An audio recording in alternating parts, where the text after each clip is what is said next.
Hello everyone, welcome to Sthitpragya Life, and I'm your friend Sandeep Srivastav. Today, we will discuss a little bit more about some basic fundamentals of Bhagavad Gita. So, starting from the meaning of Bhagavad Gita, Bhagavad means Krishna himself, and Gita means song, as in Geet. That's what we call in Hindi.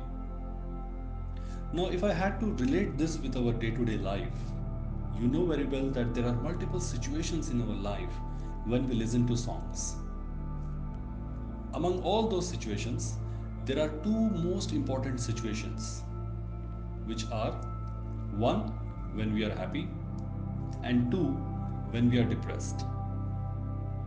In the first category, when we are happy, we celebrate, and in the second category, we become sad, stressed, depressed, and we sync the bad experiences of our lives with that particular song, don't we?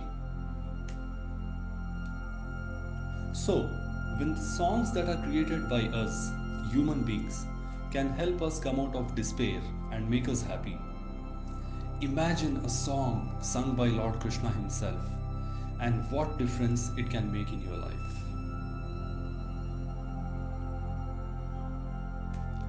Let's move on. Who told whom? Again, a very basic question. So, Bhagavad Gita was told by Lord Krishna to Arjuna in the battlefield of Kurukshetra. And what does it has? It has verses, shlokas. Let us also understand what is the nature of these shlokas. So there are altogether 700 shlokas which are called as Yog Sutras. And what does Yog Sutras mean? Yog means oneness and Sutras means thread. Understanding it a little bit deeper.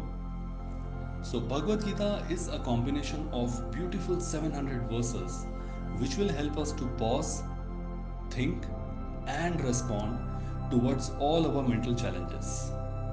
And that's why it is called as Yoga Sutras, the threads of oneness.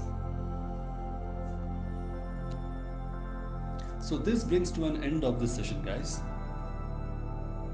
You can always reach me back on my number, which is displayed on your screen 9030731306. You can also email me any of your queries, any of your suggestions, most welcome to sthitpragya.sandeep@gmail.com. I'll again come back in the end of this week with one more interesting session for all of you. Till then, take very good care of yourself. Thank you so much for joining in. Goodbye.